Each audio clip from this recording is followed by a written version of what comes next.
Pues ya nada más que entren los demás, doctor, para Sí. empezar. Soy Pamela, nos va a ilustrar con parálisis del facial. Entonces, cuando gustes, Pamela.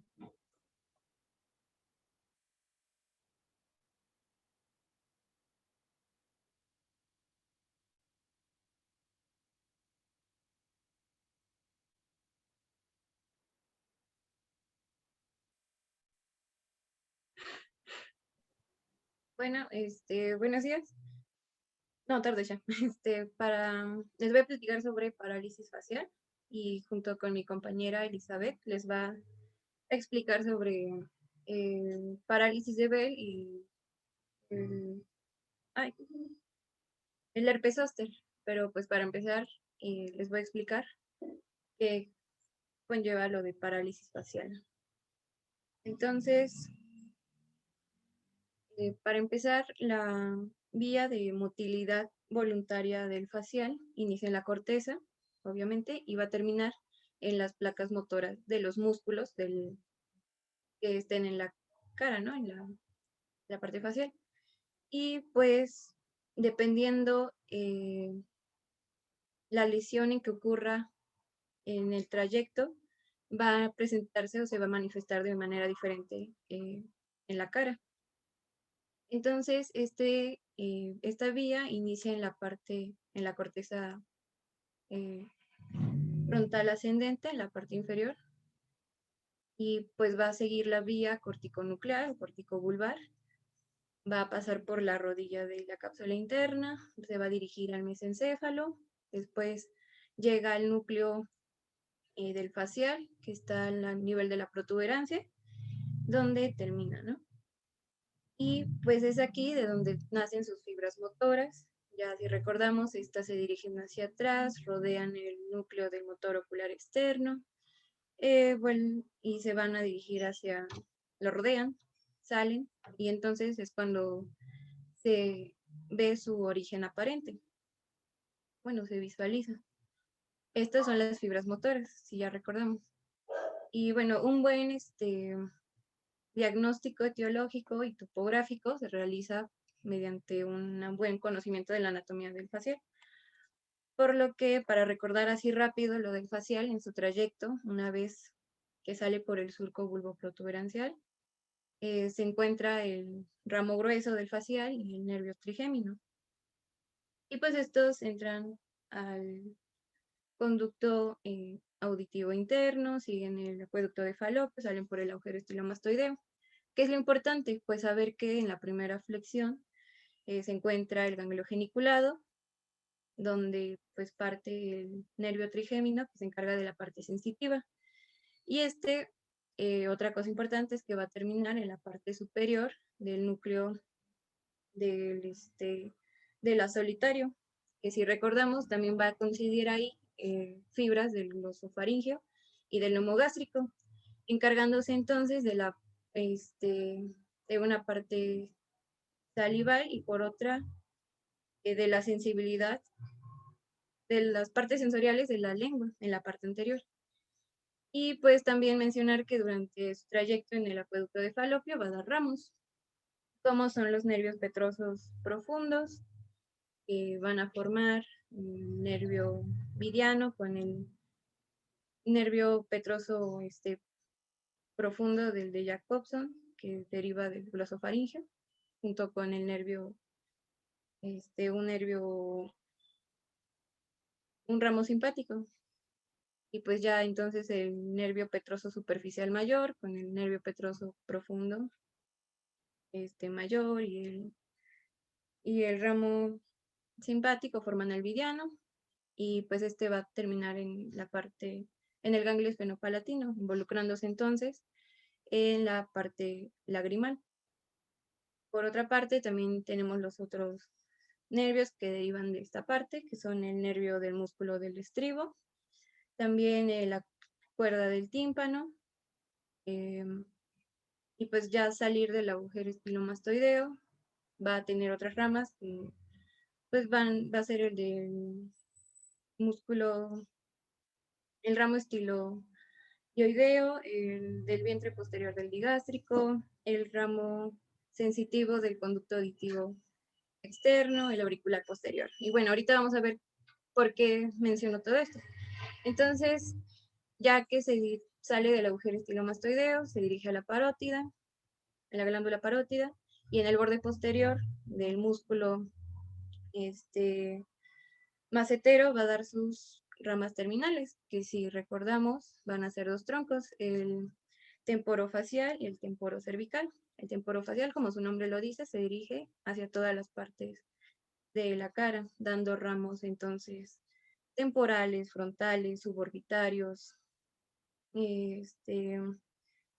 suborbitarios, palpebrales y bucales.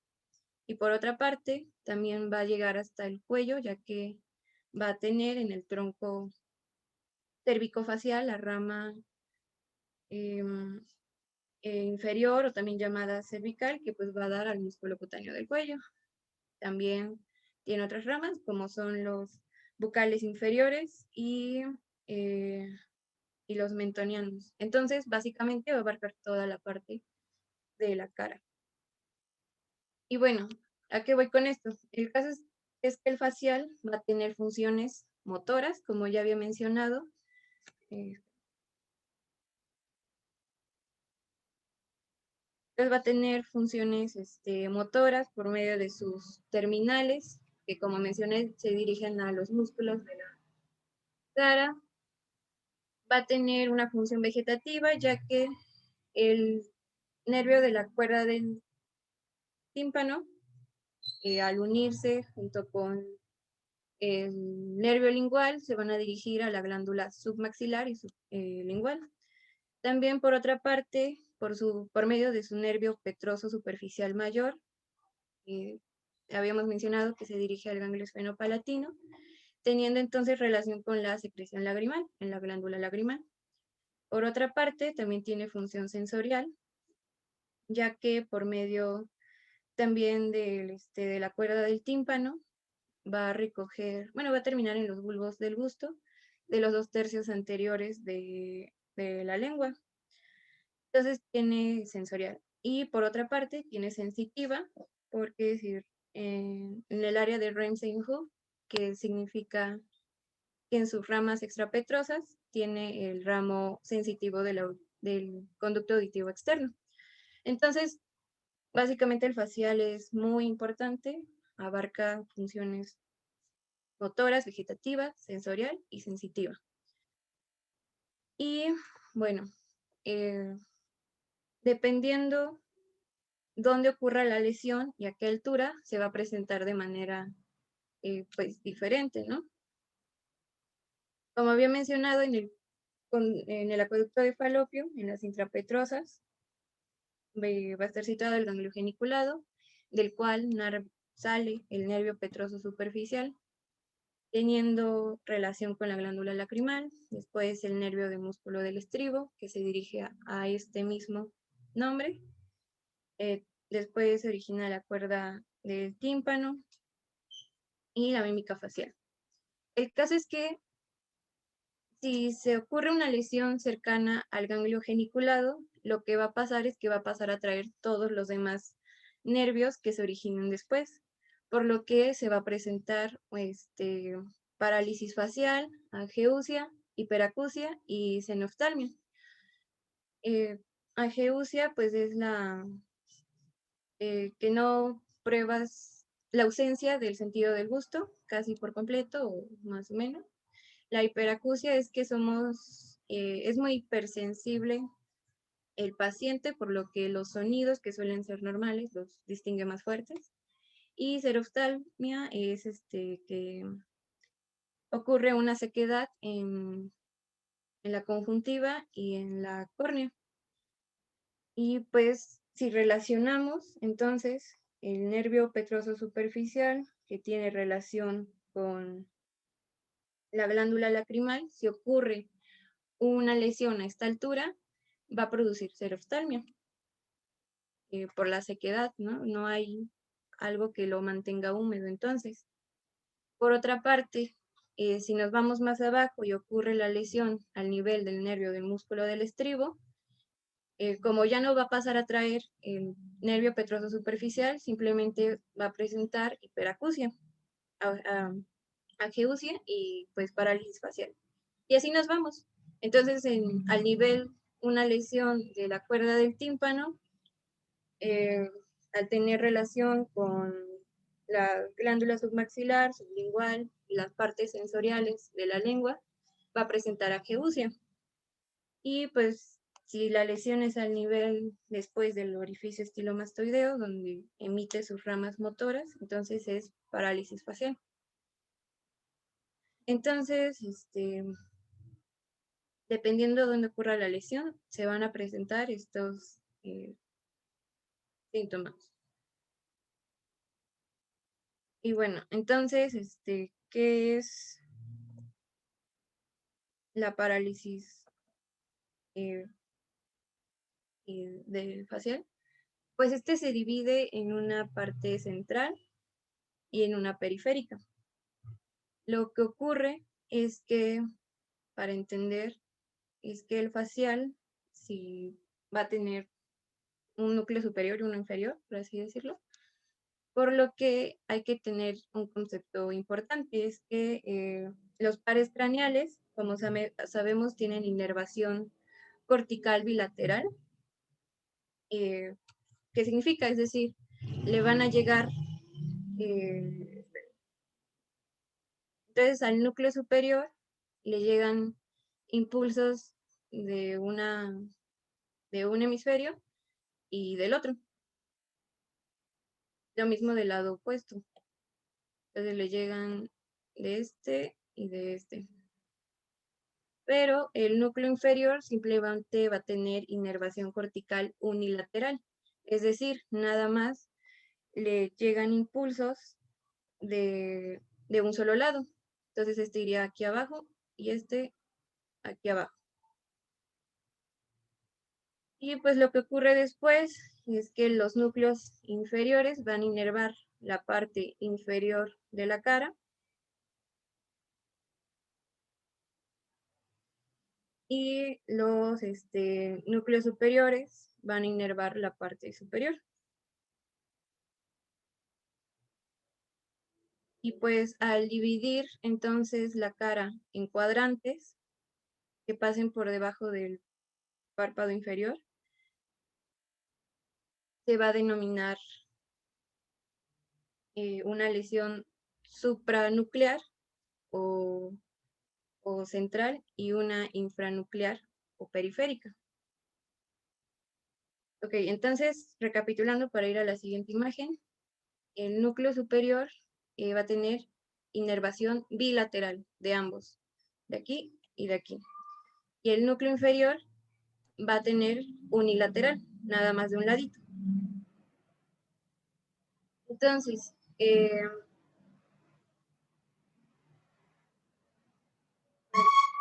si nosotros tenemos una lesión a nivel supranuclear por arriba de los núcleos, lo que ocurre es que se va a ver afectada la parte inferior de la mitad inferior de la hemicara, es decir, esta parte. ¿Por qué? Porque de la parte colateral, como les había mencionado, ocurre aquí, ¿no? La lesión. Entonces, a partir de aquí hacia abajo va a estar pues, lesionado. Pero como tenemos la inervación bilateral en el núcleo superior, va a hacerle como un refuerzo, va a estar conservada por este lado, por lo que este de aquí viene mal, ¿no? Pero como tiene este otro de aquí, lo conserva de manera, pues buena. Por otra parte, el núcleo inferior, como tiene inervación unilateral, simplemente, pues, como desde aquí está lesionado, se va a continuar lesionado hasta la parte inferior. A ver aquí, ¿no? Aquí está la parte lesionada. A partir de aquí está lesionado. Pero esta viene lesionado. Esta de aquí viene lesionado, pero la conserva este hemisferio, los de este lado. Por lo que va a ser no va a estar afectado. Este va a estar bien. Por otro lado, de este lado, ¿no? También viene afectado, pero tiene la parte buena de este lado. Entonces, este lado también va a estar bien. Y ahora este, ¿no?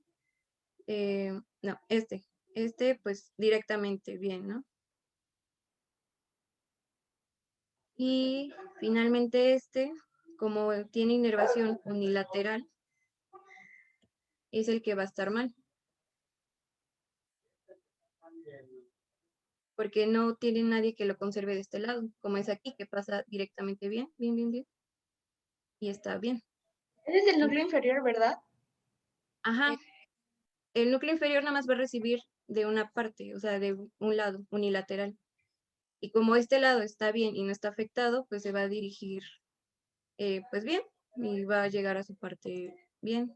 Pero de este lado, como está desde un inicio afectado, se dirige al núcleo inferior y como no hay nadie que lo conserve pues bien, va a dirigirse y va a afectar la parte inferior de la cara. Entonces va a estar situada aquí, ¿no? Esa sería la lesión supranuclear o central. Por otra parte, la infranuclear o periférica, al estar situada la lesión por debajo de los núcleos, no hay nadie que la conserve. No. Entonces, del lado de que se produjo la lesión, es del mismo lado que va a afectar pues el lado de la cara, que sería de este lado. A mí me costó, la verdad, comprender. Bueno, no me costó, pero sí es como que el entrecruzamiento, ¿no? Entonces, a lo que voy es que tenemos una, entonces, parálisis. ¿Mande? Oye, Mande. mira, para que, pues, no sé, como que se explique un poquito, tal vez para entenderlo, está muy bien dicho, ¿eh? Y está muy, muy correcto, lo pusiste muy entendible, pero yo quisiera que hiciéramos una diferencia entre parálisis periférica y parálisis central. Y de la parálisis central, hacer otra diferencia, la parálisis nuclear y la parálisis supranuclear, ¿verdad? Que ya tú las dijiste bien, muy bien. ¿Y por qué? Porque está afectada nada más la mitad inferior cuando tiene la parálisis de estas partes, ¿verdad? Ya dijiste, porque los núcleos centrales van a recibir observación o comunicación con un lado o con ambos lados, ¿verdad? En la parte superior. Ok, creo que está muy claro. Sí, Adelante. si alguien no entendió, le vuelvo o me Pues diga. que te digan. Sí. Y No, trato sí, de... no, ¿Tú sí le está podrías volver entendible. a repetir? Es que sí, ya no le entendí muy bien. Ok, entonces, tenemos dos núcleos, uno superior y uno inferior. El superior va a tener inervación bilateral, que significa que va a recibir de ambos lados. Entonces, recibe de este y recibe de este. Ay, me pasé.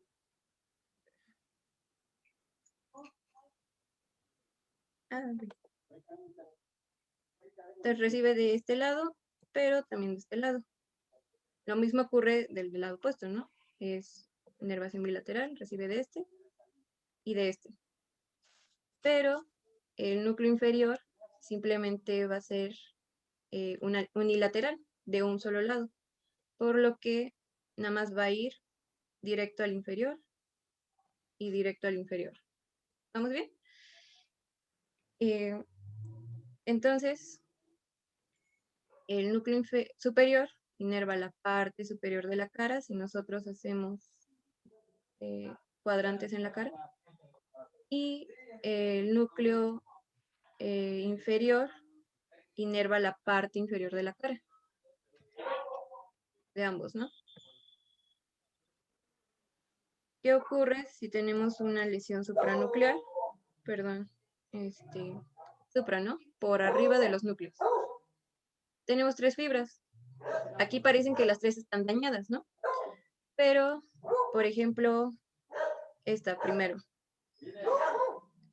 Se dirige al núcleo superior, pero como tiene inervación bilateral del lado opuesto que está bien, entonces eso la refuerza, por lo que este lado de la cara va a estar bien. Aquí. Ahora vamos con la siguiente fibra. Esta está afectada, ¿no? Y se va directo al núcleo inferior. El núcleo inferior que tiene inervación unilateral, por lo que va a seguirse directamente afectada a la parte inferior de la cara, por lo que esta es la parte afectada. Y vamos por la última parte. Esta se dirige al núcleo superior, pero como tiene la parte buena del lado opuesto, por así decirlo, se dirige a la parte, o sea, va bien hacia la cara, ¿no? ¿Y qué ocurre con este cuadrante? Pues como el núcleo inferior es unilateral y proviene del lado opuesto, y del lado opuesto no hay afectación, se dirige directamente bien. Y es por eso que las lesiones supranucleares simplemente afectan el cuadrante inferior de la hemicara. Espero se haya entendido bien.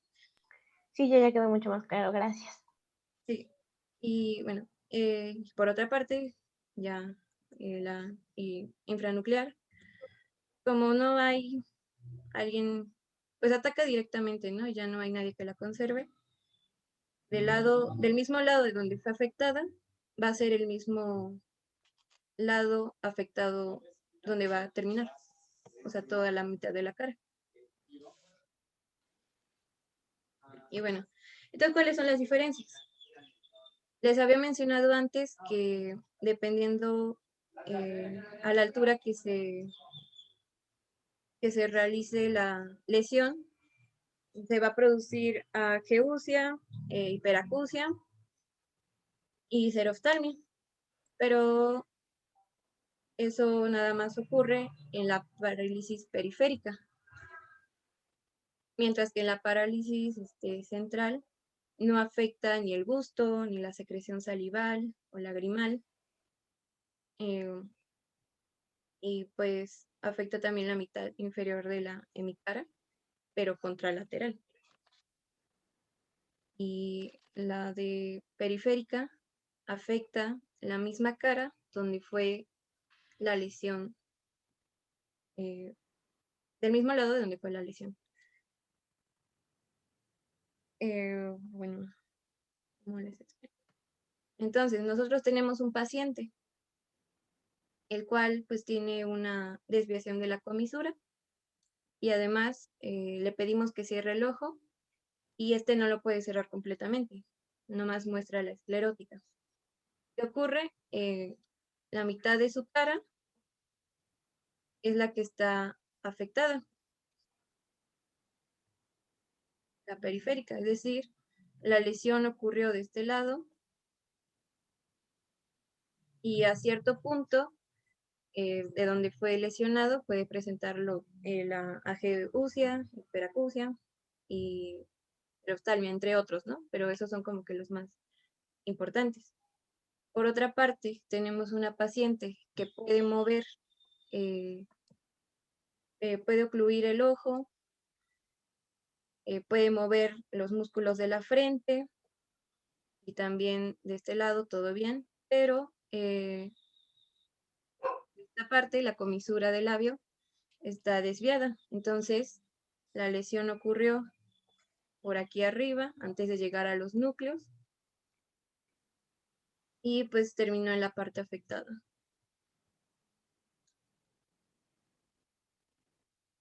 Eso es lo que ocurre. Bueno, y antes de ver lo del, perdón, lo de parálisis de Bell y el herpes zóster, tenemos la clasificación de House y Bregman, el cual pues nos va a dar una idea de cómo el paciente está afectado. Son 6 niveles, y pues el 1 es el que está completamente normal, ¿no? Tiene simetría en ambos lados de la cara, tanto de la zona derecha como izquierda, al hacer tanto estar en el reposo como al hacer movimientos. El nivel 2, esta pues presenta asimetría al movimiento, como se muestra en la chica. O sea, hay una leve simetría. ¿Qué pasa? El ojo sí se puede cerrar por completo. El movimiento de la frente es moderada, aún funciona. Y la boca es mínima la simetría. Después sigue el nivel 3. Esta, pues, aquí, como se ve, la parálisis presenta ya una simetría, ¿no? Tanto en el movimiento y en la simetría, pues presenta y en el reposo presenta una leve simetría todavía. El ojo puede cerrarse, pero realiza un esfuerzo mayor. El movimiento de la frente son moderados, ligeros. Y pues la boca presenta ligera debilidad con máximo esfuerzo. O sea, necesita más esfuerzo, ¿no? Para realizar los movimientos. Luego tenemos el nivel 4. Esta pues ya es más notable, ¿no? Y nosotros partimos la mitad de la cara, ya presenta simetría tanto en reposo como en movimiento. El ojo ya no se cierra, ni aunque tú hagas esfuerzo, entonces se cierran completamente. La boca tiene una simetría, aún al hacer esfuerzo. Los movimientos de la frente ya no hay, ya no los puedes realizar. Y posteriormente tenemos el nivel 4. Ya ahora sí es como que el más, ¿no? De los más. Parálisis total, tanto hay asimetría tanto en reposo como en movimiento. El ojo ya no cierra, es más, ya no cierra completamente. La boca se ve totalmente desviada. El globo es solamente movimientos apenas perceptibles. Y pues por último tenemos la parálisis total, que es ¿no? Al tener parálisis total ya no tiene, lo único que queda es ahí, ¿no? No puede ni moverse ni nada y presenta asimetría tanto en reposo y movimiento, como se presenta aquí. Y bueno, por último, como ejercicios de reeducación muscular facial, ya sabemos que el facial inerva prácticamente los músculos de la cara, ¿no?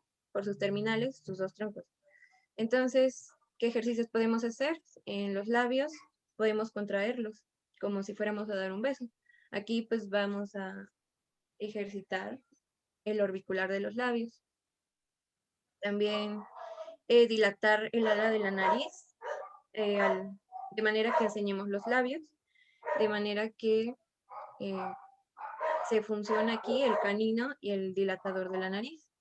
También expulsar el aire lentamente, como si sopláramos por un popote. Está involucrado entonces el buccinador y el cigomático mayor y menor. También sonreír ampliamente, la comisura hacia afuera y atrás. Aquí pues está involucrado el risorio. Aquí. Por otra parte, apretar los dientes lo más fuerte posible. Pues se involucra el cutáneo del cuello, el triangular de los labios. Arrugar el mentón. También elevar las cejas para la movilidad del occipito frontal. Juntar las cejas, fruncir el ceño, pues, para el ciliar. Y cerrar los ojos para el orbicular de los párpados. Y pues eso sería prácticamente la parálisis facial supranuclear. Afecta la parte colateral de donde fue la lesión. Y simplemente la mitad inferior de la hemicara. Y la infranuclear o periférica afecta del mismo lado donde fue la lesión, va a afectar la cara y va a ser totalmente la mitad. Y la periférica, a su vez, va a tener diferentes manifestaciones dependiendo de dónde fue la lesión. Y eso sería, creo que todo. Ahorita mi compañera les va a comentar algo más sobre la parálisis de Bell y el herpes zóster.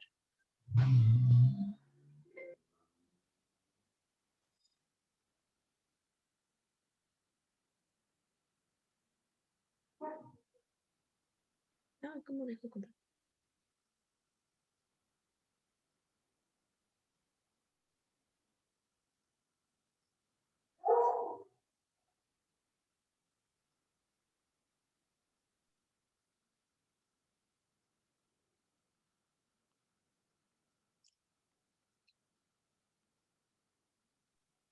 Buenas tardes, compañeros. Bueno, yo les voy a hablar sobre lo que es la parálisis facial, bueno, pues las algunas causas o teorías que hay al respecto.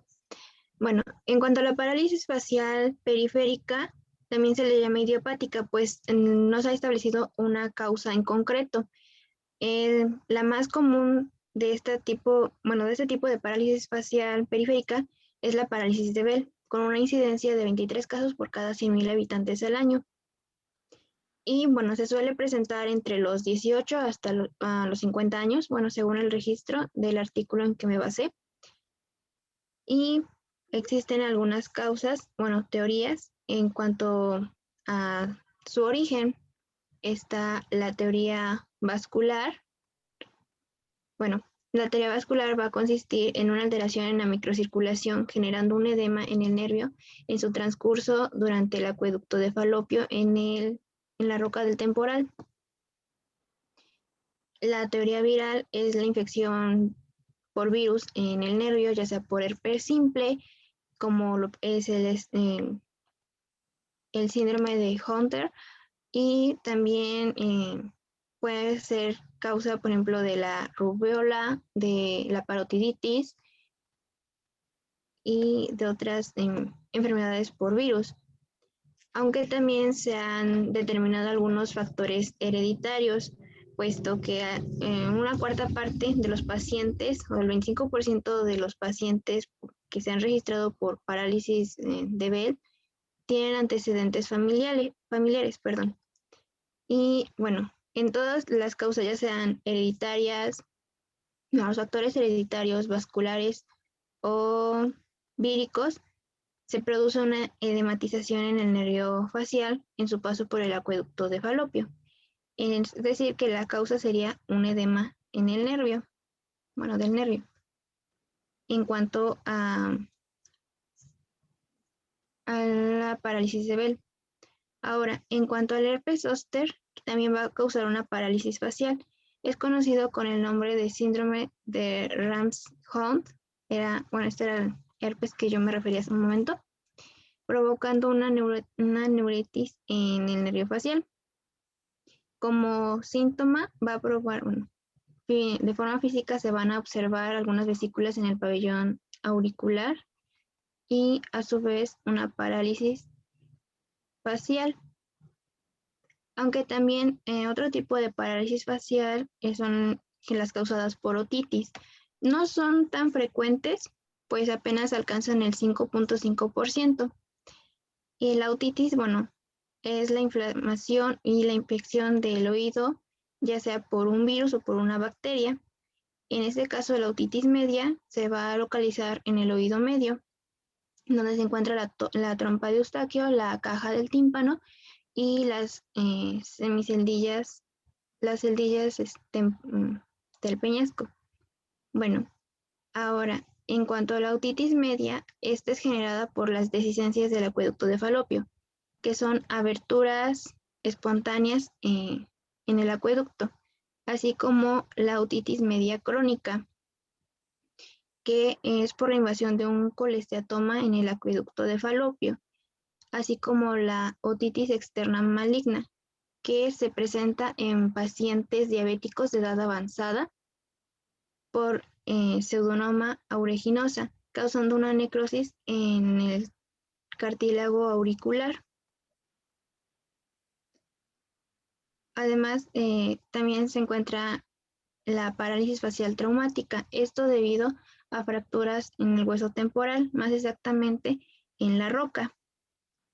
También están el neuronoma del facial. Son un tipo de tumores raros que se encuentran, se presentan en el nervio facial y originados en la porción timpánica, una segunda porción de este nervio, por el acueducto de Falopio. A su vez también están los tumores de la glándula parótida, que son malignos, y como su tratamiento es quirúrgico, para extraerlos, se ve en sacrificio el daño del nervio. Esto, pues, si recordamos el recorrido del facial, una vez que sale del agujero estilomastoideo y se introduce en la glándula parótida, y ya en el borde posterior del macetero va a dar sus dos ramos terminales, el ramo temporofacial y el cervicofacial.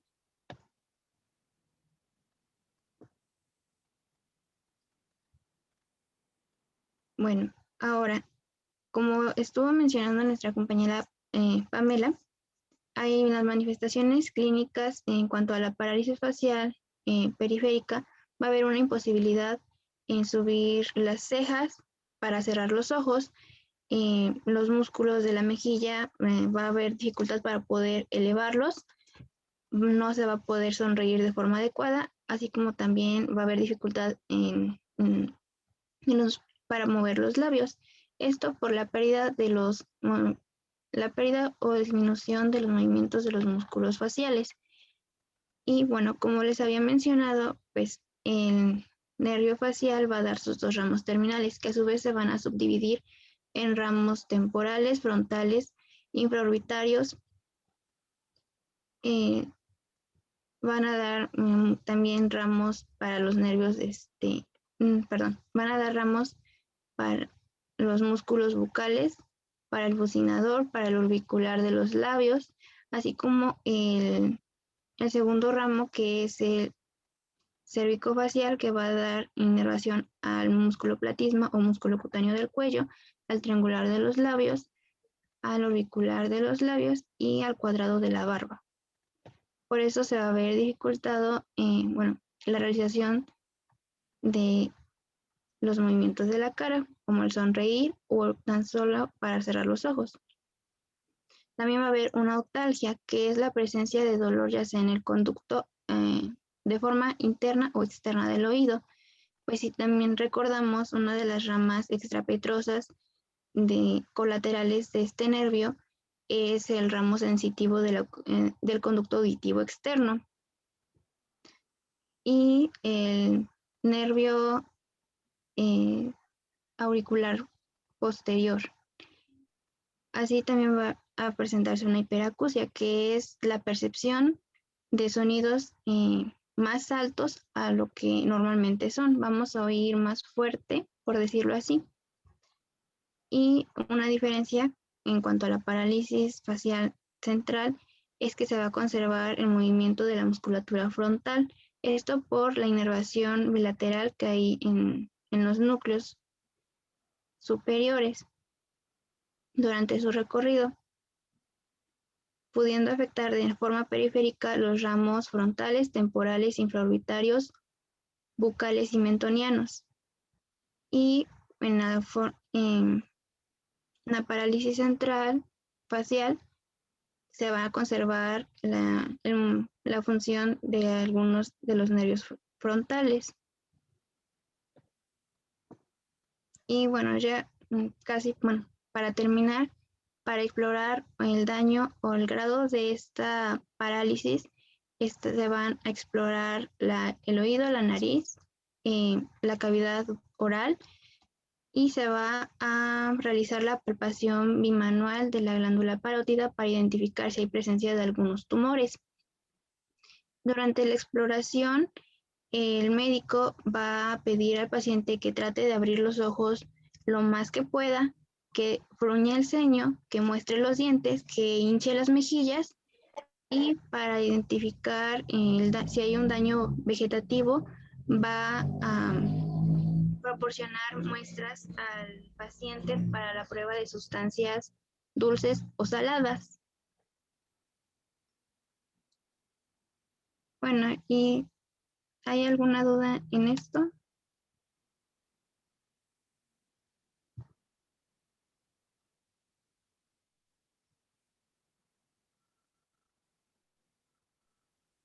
Bueno, entonces, bueno, ¿Estarán ahí estarán ahí tus compañeros? Creo que ya ni hasta se fueron. Doctor, yo tengo una duda. ¿Y habrá, aparte de la terapia en cuestión a pues, los músculos, otro tipo de tratamiento para las personas que tienen parálisis facial? Creo que nos los va a decir ahorita aquí esta niña, o no. bueno, yo encontré que en cuanto al tratamiento, se Ujú. puede dar algún tratamiento farmacológico en la toma de corticoides cuando es de forma central y pues también se va a auxiliar de la fisioterapia. Hay algunas recuperaciones, bueno, en cuanto a la parálisis de Bell, que el 80% de los pacientes llegan a curarse de 3 a 8 semanas y por un tiempo, digamos, extendido es hasta 6 meses. ¿Y algún tratamiento cuando son, por ejemplo, por herpes? Me parece que era la toma de antibióticos. Plovir. No, Dios No, mío. Plovir. Es que he mencionado demasiado, perdón. No, Doctor Martín les va a decir ahorita. si es, bueno, cuando tienen parálisis facial, pues es por una afectación al nervio, ¿no? Entonces, como había dicho Elizabeth, se dan corticosteroides, que el principal es la prednisona. Entonces le dan 60 miligramos. Tiene que ser vía oral. La primera dosis la puedes dar intramuscular, pero las demás son dosis orales de 60 miligramos al día durante 5 días y ya a partir del sexto día le reduces 10 miligramos, entonces le vas a dar 50 y así cada día le vas a ir reduciendo 10 miligramos hasta que llegas al 11º día que le das 10 miligramos y al 12º día ya le suspendes. En todos esos días se supone que ya debió haber remitido la inflamación del nervio y por lo tanto la recuperación, ¿no? de la parálisis facial. Ahora, cuando es por causa viral, pues sí, cuando es ya confirmado, pues se dan los antivirales, ¿no? El aciclovir, pero cuando es de causa desconocida, pues no se recomienda dar ningún antiviral, no solamente es tratamiento. El farmacológico, el uno es la prednisona y lo demás es como tratamiento conservador porque le das tratamiento para, por ejemplo, si no puede ocluir bien el ojo, entonces lo que se hace es ocluir el párpado con, no sé, con micropor, algo así, algo que no se pegue tanto a la piel para que el ojo esté cubierto y esté protegido.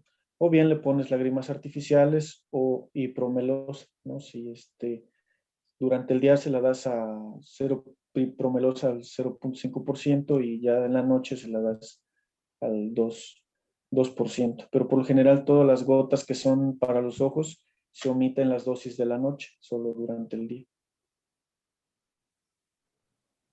O sea que, por ejemplo, si fue por herpes, se le da el antiviral, pero pues es directamente para la infección, ¿no? No tanto como para el tratamiento de la parálisis. No, para la parálisis solamente es la prednisona, ¿no? Disminuir la inflamación del nervio y recuperar la función del mismo.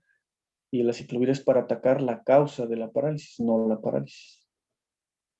Oye, Martín, Sí, doctor. ¿y qué les comentas del complejo B? El neurobión. Bueno, pues el complejo B, pues sí no sirve para la protección, hablando de los nervios, ¿no? Pero pues no es así como que confirmado de que ayude mucho. O Se supone que hace el mismo efecto casi que el placebo. Oye, A mí una vez me si, confundieron Y el otitis con una doloneurobión pues tiene diclofenaco. Desde si a mí no una le vez me mandas confundieron Entonces, sí. a ti, Sí, Carolina, sí. ¿qué te confundieron? me confundieron una otitis porque primero llegué con dolor como del maxilar y me dieron un neurobión porque pensaban que era cuestión de los músculos y resulta que no, que era otitis. Entonces me dieron un neurobión primero. Mira, ¿A dónde si no fuiste? le das el Para no si no ir. le das el neurobión, no te vuelve a ir a ver. Sí, esa es otra cosa. Que por más que le expliques, no solo que le trasplantes el cerebro de otra forma, no te entienden que no necesitan doloneurobión. Sí. Pero las farmacias luego de eso viven. Ah, eso sí, hay que sacar los de la quincena, ¿no? Entonces hay que, pues quieren sus Claro, vitaminas, pues les damos sus vitaminas. sí, seguro. Si ven una receta mía con vitaminas, no fue porque yo la quise dar.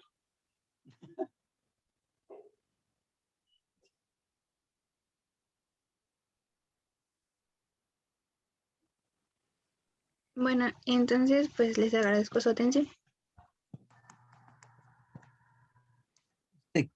Elizabeth. Entonces, Elizabeth, ¿cuáles son las parálisis supranucleares? Bueno, como tal, yo me centré en lo que es la parálisis de Bell, que es periférica. Sería, bueno, sí. No, pues la de Bell es la más periférica. La supranuclear, ¿dónde está la lesión en la supranuclear? Por arriba, bueno, del núcleo superior, pero bueno, como el núcleo superior va a recibir inervación bilateral, por eso se va a conservar la movilidad de los músculos frontales, bueno, del frontal. Sí, pero la pregunta es, ¿dónde está la lesión cuando la parálisis es supranuclear? Pues, ¿En bueno, medio izquierdo de mencionaba la cara? A ver, aquí quiere hablarnos esta nena. mencionaba que se producían por tumores y entonces es directamente al cerebro, ¿no? Bueno, yo entiendo. ¿Y las nucleares? Por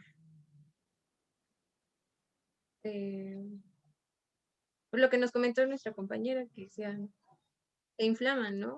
¿En dónde está la lesión en una parálisis nuclear, el facial? Ah, pues, ansia, ¿Dónde? pues en su núcleo, nivel de la protuberancia, ¿Y la supranuclear? la corteza cerebral.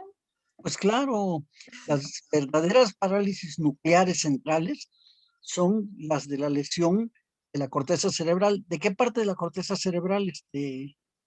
¿Eres Pamela o no? Ajá, Chaires. Chaires, Pamela Chaires, sí. Pues en la frontal ascendente, ¿no? En ¿Y la qué parte parte de la frontal ascendente? inferior, en la parte inferior, porque se Ándale, encarga de los músculos de la cara. exactamente. Entonces, cuando hay una lesión, Doctor, una pregunta, esa fue cuando vimos lo del homúnculo, ¿no? Que se ve ahí el muñequito, ¿no? sí, Chaires te lo va a explicar ahorita después, ¿verdad? Pero entonces, pues, cuando la parálisis secundaria, una lesión de corteza, entonces la lesión está a nivel de la sección inferior de la circunvolución frontal ascendente. Habitualmente, Chaires, ¿de qué otras manifestaciones clínicas se acompaña esa parálisis? ¿De cuál? ¿De la periférica? No, la central. Ah, es lo que comentaba, que no se va a poder mover los músculos de la frente, pero no. Una desviación de la comisura del labio. Mira, tiene una tumoración o tiene o tiene una hemorragia, una trombosis, una embolia que le afecta a la circunvolución frontal ascendente. ¿Qué otra cosa va a tener ese paciente?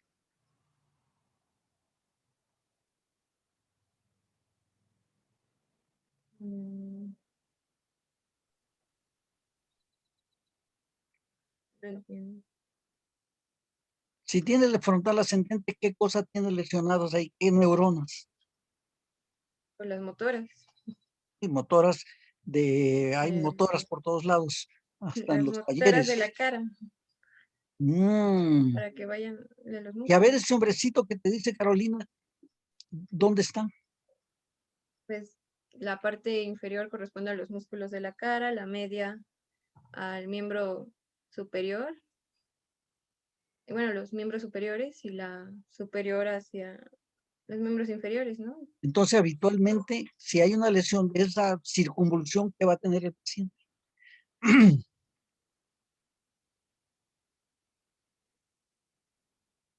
Parálisis, dependiendo de dónde ¿Dónde se qué? de dónde sea lesionada la parte, ¿no? Toda la circunvolución frontal ascendente está lesionada.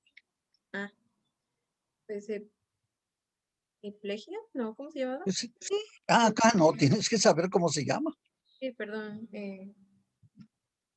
hemiplegia, ¿no? Claro, entonces va a tener hemiplegia además de la parálisis facial. Es más, muchas veces el paciente tiene primeras manifestaciones, tiene parestesias a nivel de la cara, de la hemicara izquierda o derecha, ¿verdad? Antes de que venga el episodio grande ya de parálisis de medio cuerpo, de la hemiplegia, ¿verdad? Entonces, esa sensación de hormigueo, ¿verdad? O de, pues sí, de hormigueo, unas parestesias a nivel de la hemicara, ¿verdad? Pueden significar pues ya un poco de isquemia o de trastorno o de lesión, esa circunvolución frontal ascendente. En la parte inferior de esta circunvolución frontal ascendente, ¿qué centros motores hay?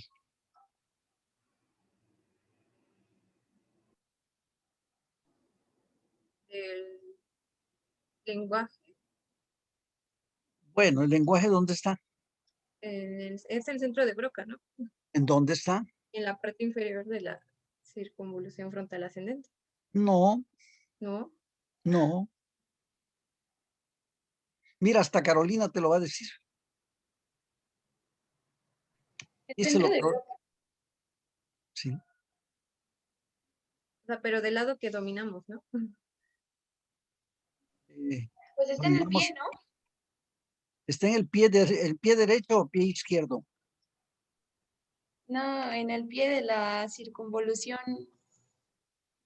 No, no es de De la la frontal. tercera, de la tercera circunvolución frontal. Ah, sí, sí. Si el amor, tú eres novio de Carolina, No, ¿no? La estás, le estás echando la mano grandemente a Carolina. A ver, Carolina, a ver lo que te dijo Uciel. Que está en el pie de la tercera circunvolución frontal. ¿De qué lado? Lado izquierdo, creo, ¿no? No, Del lado dominante. del hemisferio cerebral dominante, Carolina. ¿En serio? Ay, Carolina, a estas alturas del partido y todavía no te sabes esa. Pues sí, Perdóneme, doctor. bien. Entonces, pues, ahí está. Entonces, cuando hay una lesión de la parte inferior de la circunvolución frontal ascendente, afecta pues a la musculatura o a los movimientos de la cara, ¿verdad? Los movimientos voluntarios de la cara, ¿verdad? Y si la lesión es más grande, pues hace hemiplegia, y si es todavía más grande la hemorragia o la isquemia o lo que tú gustes, bueno, pues entonces también hay trastornos del habla y pierde la facultad de hablar. ¿Eso cómo se llama, Pamela?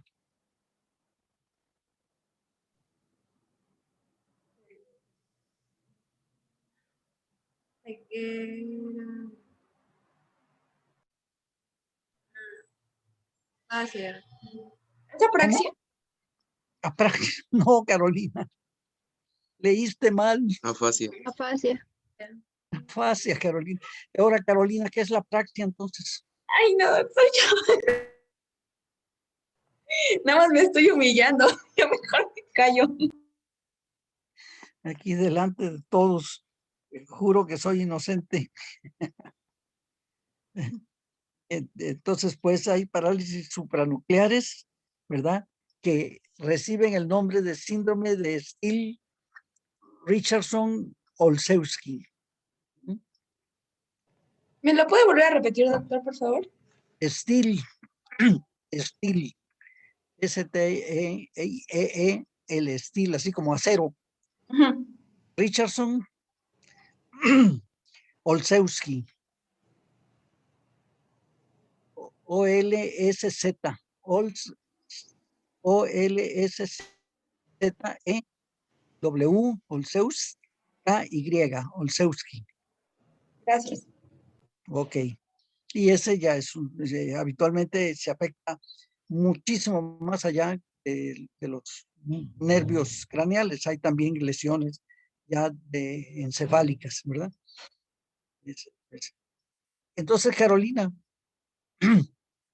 ¿por qué un herpes zóster puede dar parálisis facial? Pues porque puede afectar una parte del oído, ¿no? Ajá, ¿qué parte del oído? Pues puede afectar el oído medio, dependiendo de la gravedad, ¿no? ¿El oído El, medio? bueno, el conducto auditivo medio, no sé.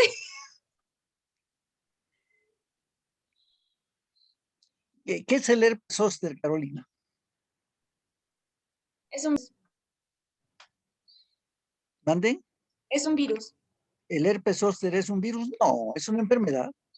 Bueno, ajá, sí. ¿Qué enfermedad? ¿En qué consiste? Bueno, pues puede producir fiebre, creo, llagas en la piel como si fuera, bueno, no sé si sean llagas, son como, ¿cómo se le puede decir? Son como, ¿Ampolla? Sarpullido. ajá, ¿Cómo qué? no, como si fuera varicela, como si fuera viruela, algo así, parecido. Es el mismo virus, el de la varicela zoster, que es salpullido en 8 cuartos con el amigo este que te está llevando al baile. Este, entonces es el virus varicela zoster, y que en los niños y en la primera infección se presenta generalmente como quemaduras de cigarro, vesículas en el cuerpo, ¿verdad? Que habitualmente pueden presentarse en cualquier lado, pero en general difusas. Y cuando es herpes zóster, generalmente sigue el trayecto de un nervio, porque el virus que es de reinfección ya, ¿verdad? Se presenta en gente con insuficiencia inmune, con tuberculosis, con diabetes, con linfomas, con cáncer, con quimioterapia, etcétera. Entonces, esas lesiones generalmente siguen el trayecto de un nervio. El herpes intercostal, herpes oftálmico, el herpes braquial, etcétera. Yes. Bueno, y siendo las 13 horas con 1 segundo y 1 minuto, damos por terminado esto, Martín, o si quieres comentarles algo, que te comenten.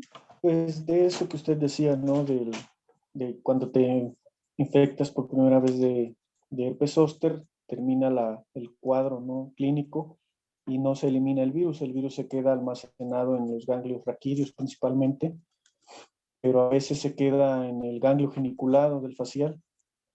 Entonces, cuando hay una reactivación de este virus, pues obviamente está en el ganglio geniculado del facial, entonces provoca una inflamación y como el doctor había mencionado, ¿no?